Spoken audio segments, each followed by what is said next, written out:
Hey everybody, this is Tracy here for another edition of A View from Tracy's Point, and we are here to recap American Crime Season 3, Episode 5.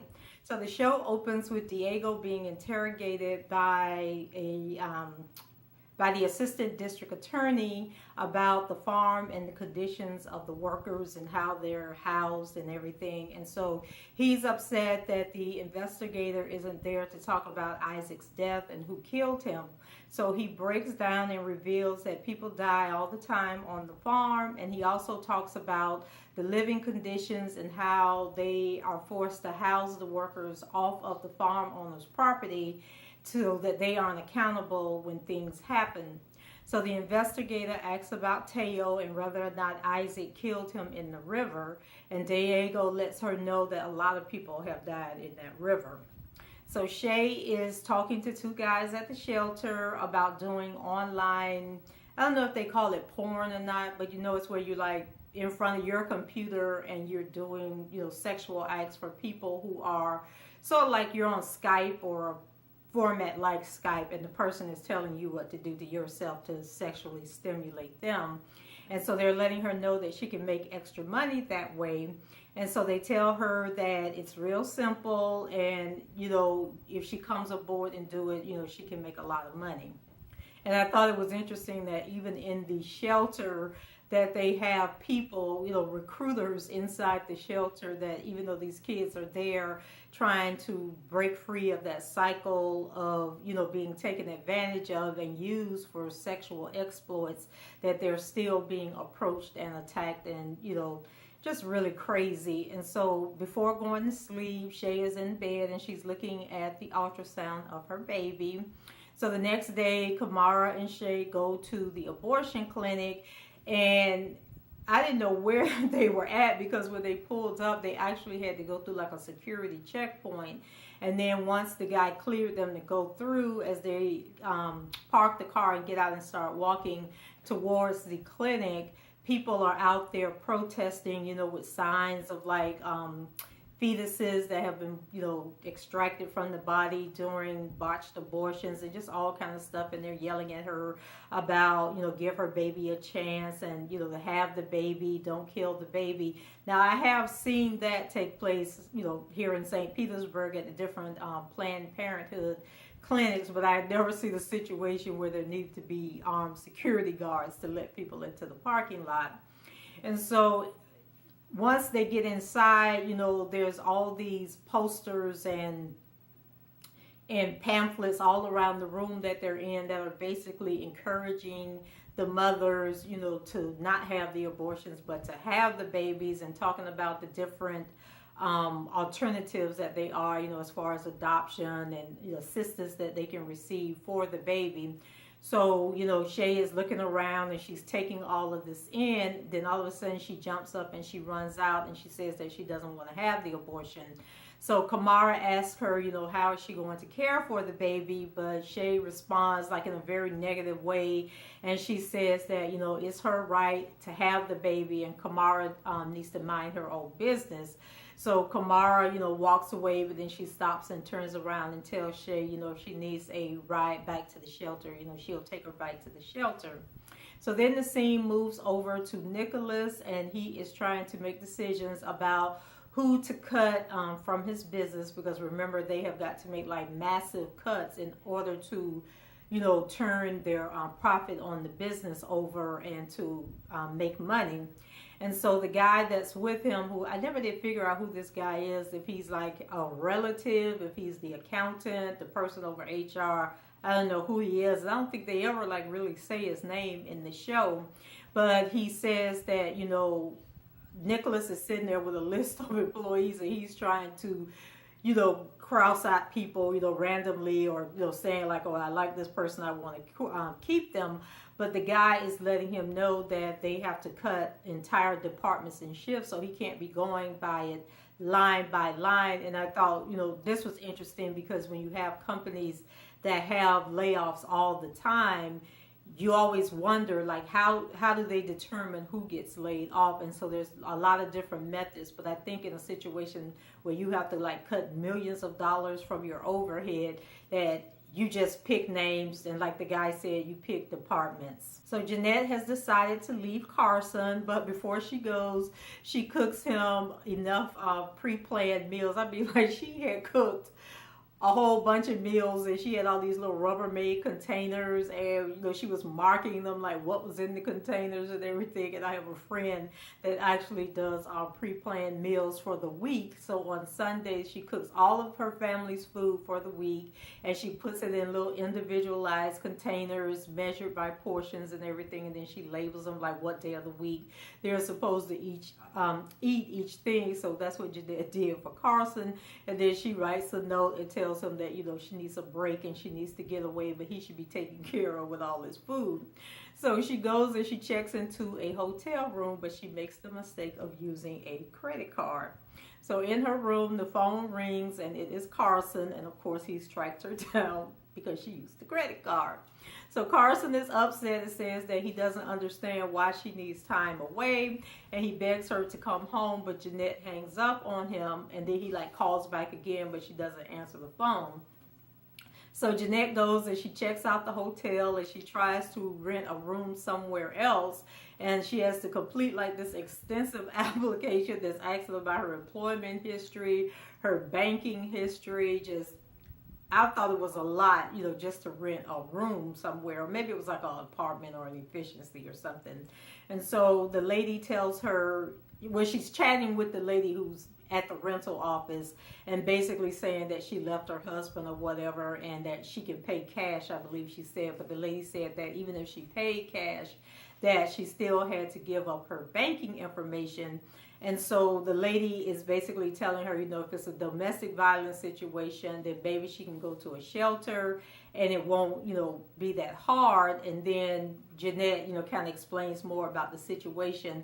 And the lady tells her, maybe you need to just suck it up and go home if he's not like physically abusing you.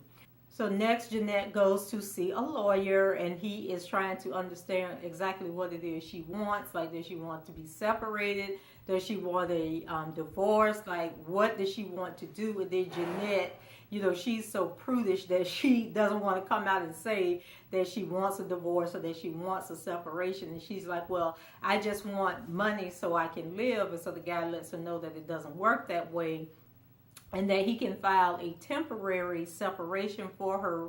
But in the state of North Carolina, the spouse doesn't have to provide for her financially.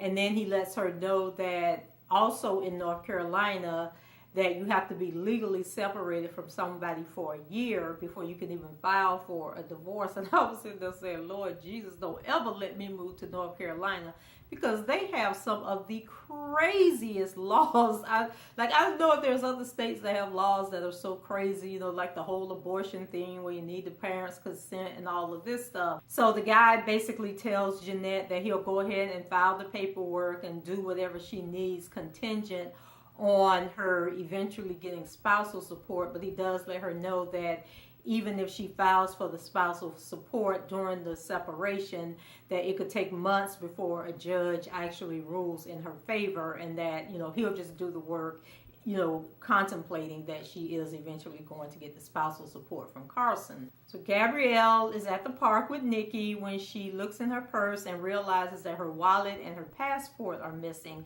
So of course she panics and she's looking around for the items, and she's like totally freaking out.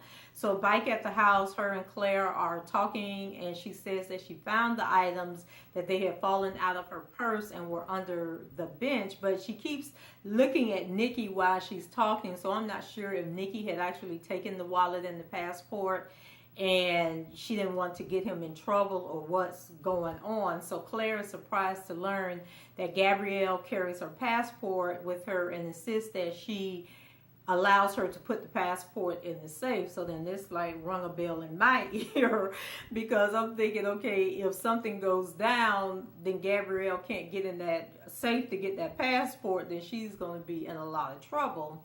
And so Gabrielle knows that she shouldn't do it, but Clair forces the issue, so she eventually gives her the passport. So Nicky asks his mom, why she won't teach Gabrielle English. And so Claire says that it's because she wants Gabrielle to teach him French. And she then asks Gabrielle about her family in Haiti. And Gabrielle says that she doesn't really have any family, although she does have a son. But the son, she didn't raise the son, and that he grew up to be independent. So I don't think she ever said how old he is, but basically they don't have a relationship, and she sees him every now and then, but they don't talk to each other, and she says that she hasn't spoken to him in years. So later on, Claire looks in the refrigerator and she's looking for some leftover fish I guess they had for dinner one day. And so when she asks Gabrielle about it, Gabrielle admits that she ate the fish, and then Claire reprimands her for not asking and tells her, that fish wasn't yours. And I think we all done had that experience where we done left some in the refrigerator. We thinking all day long, man, I can't wait till I get home so I can eat that leftover, whatever it was. Then you go in the refrigerator and somebody done ate your food like that. That was our fighting actions right there. So then it got me to wondering, though, are they like not feeding Gabrielle enough? Is she like really being treated like a servant for real and not getting enough food that she went in there and ate the fish or whatever? So that night, Claire and Nicolas attend a fundraiser, and so she mentions to Nicolas that he didn't say goodbye to Nicky when they were leaving out the house. And you could just tell that Nicolas is under so much pressure and so much stress. And then to add to that, he has this woman living in his house that doesn't speak English, so he can't even communicate with the nanny if he wanted to. So he just probably feels really isolated, like they're just using him for his money.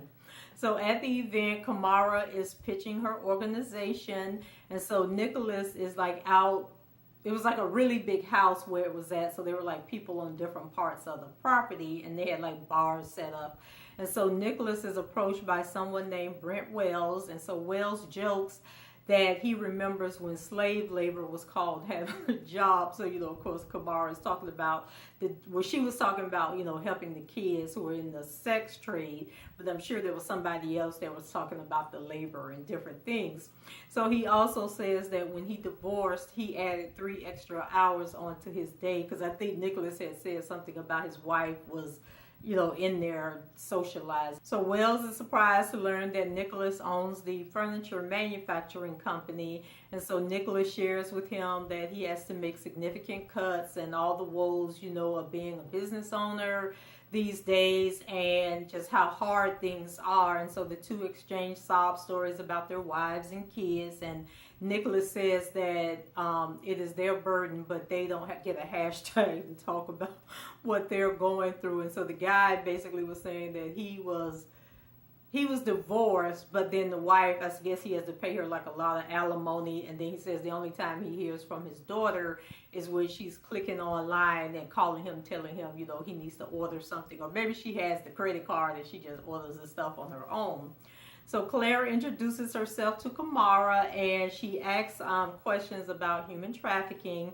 And Kamara lets her know that the issues are real and people are really living the way she explained. And so the conversation turns to Nicky and how he's Claire's miracle baby. And she tells Kamara, about her experience with the infertility clinics, and how they tried all these different methods and treatments and how expensive it was, but she was really happy that she finally got her baby. And so then Claire decides to make a donation in honor of Nicky. And so when she walks away, Kamara looks at the check and she's like, whoa. So I was like, okay, how much was that check for? So Nicolas is livid when he learns that the check was for $5,000. So then he lets Claire know that for a business to actually get a charitable tax write-off, they have to turn a profit. So it's obvious that Nicolas hasn't shared with Claire, what's been going on with the business, because she was like, what are you talking about? Like, what do you mean turn a profit? And so then she offers to come back and help at the business, because I think when he was talking to the Wells guy, he said that Claire used to be the accountant for the business. So even when she offered to come back to the business and help out, he continues to complain about Nicky and about her hiring the nanny and saying that, you know, all she does is sit around the house and do nothing. So why did she need to bring in an extra person? And then Claire like hits him in the gut and says that because there needs to be another person in the house to help raise their son. So I guess she's saying that Nicolas is so tied up with that business that he doesn't even want to be bothered with Nicky. But I'm sure, because remember, Kamara was paying like, what did she say, $12,000 per treatment? So I'm thinking that Nicolas and Claire probably was spending a whole lot more, you know, in order to get her pregnant. So then add all that to the pressure he's going under. And so Claire better sit back and relax. So then we have a scene where Kamara is at the bookstore when she decides to buy a baby book for Shay. So she goes to drop it off at the shelter, but the guy who answers the door let her know that Shay left hours ago. So she goes to the assistant district attorney for help, you know, in finding Shay. But the lady, you know, whereas in the previous episodes where she was trying to get Kamara to get Shay to testify against Billy, now she's like unbothered and unconcerned, and it's no longer a big issue. And then she lets Kamara know that the reason she can't help is because the district attorney has shifted his focus from the sex workers to the illegal labor trade and what's going on, you know, on those farms now that it's hit the news that all these people are dying and how, you know, 15 people were killed in that fire. Then we have Shay and the guy, you know, who told her about working on the internet. And they're either in an apartment or a motel room. But anyway, he's showing her how to create her account online and telling her that she needs to make up a name and how to access the site and what all she needs to do. And basically, you know, telling her that she just sits in front of the camera and whoever she connects with will tell her, you know, what to do. So a girl comes into the room and she tells Shay that she should use the name Cassie instead of Brandy because Shay said she thought she was going to call herself Brandy. So then Jeanette and Carson, you know, they meet at a diner and he tells her that he doesn't understand what's going on, and he asks if it's because he wouldn't let her help those people. So the people can't even, the farm workers can't even get a name. They can't even be called employees. They are those people. And so she says that he also tells her that if she wants to, that she can volunteer at a shelter, you know, if she just needs something to do with her time, but she really needs to leave that situation with the farm alone. So Jeanette asks for money to live on in the time being, and she says that she wants to be on her own for a while. Carson says that he gives her everything, you know, that she needs, and everything that she has, he has. But Jeanette reminds him that she has nothing, you know, without him handing it to her. Like she doesn't have a bank account where she can just go to the bank and get her some money without his knowledge or his permission. So the two have an intense conversation, and Carson says that they should have had children, and that would have given Jeanette something to do and occupy her time, and then it would have been a common thing that they had instead of, you know, him constantly working for the farm and then her like just sitting at the house being a housewife. That if they had children, then that would have been their common goal. But I'm thinking that when you're married to somebody and y'all been married 24 years, that y'all should have some commonality somewhere that brings you together after work is over with at the end of the day. So he lets her know about the investigation, and Jeanette seems to be really surprised that there is an investigation, and Carson blames her and JD for stirring things up, and he says that he will give her a monthly allowance until she gets herself together and get over herself. So Jeanette goes to Raylene's and asks if she can stay with her and the girls. Then we have a scene where Gabrielle is teaching Nicky a song in French when he hits her. And so she grabs him by the arms and admonishes him for hitting people. And I think she said that she had talked to him before about hitting. So Claire runs over and she pushes Gabrielle. And so, of course, Gabrielle is like fearful, you know, like what's going on? Your son was being bad. And so she apologizes and then tells Gabrielle that they may discipline their children in Haiti that way, but in America they don't do that. So like I said, Gabrielle looks terrified, but she apologizes and says that she understands. So Nicolas is meeting with the guy again, who I don't know who he is or what his role is in the company. And so he's laying off employees at their Burlington and their Charlotte locations. And the guy reminds him that he needs to tell HR that none of these people are going to get severance packages. So the guy says that the union will probably picket at the other plants, you know, for about a week or so, but after that they'll go home and forget all about it. So he assures Nicolas that he is doing the right thing, even though Nicolas doesn't feel that he is. So Kamara is awakened by her ringing phone, and it is the girl Vanessa that she met at the drugstore in the previous episode. And she is in an altercation with the John, and she says that she doesn't want to do this anymore and she wants to go home. And so Kamara goes to the motel, and when she gets there, the John is chasing Vanessa downstairs, and Kamara, you know, opens the door and tells her to hurry up and get in the car. And then when the guy approaches Kamara, she sprays him in the face with mace, and then her and Vanessa escape. So it was another, not as eventful as the prior episodes, but it was another good episode. And I still hate that Luis is like gone from the show. I wanted Luis to stay and kick butt. And then I don't know if we're ever going to see Shay again or what's going on. But the previews for next week did look like it was going to pick up and be a little more drama going on. And I think there's only like a couple of more episodes left. So guys, let me know what you think. Leave your comments below, rate the video, and subscribe to the channel if you haven't done so already. And I shall talk to you guys next time. Bye-bye.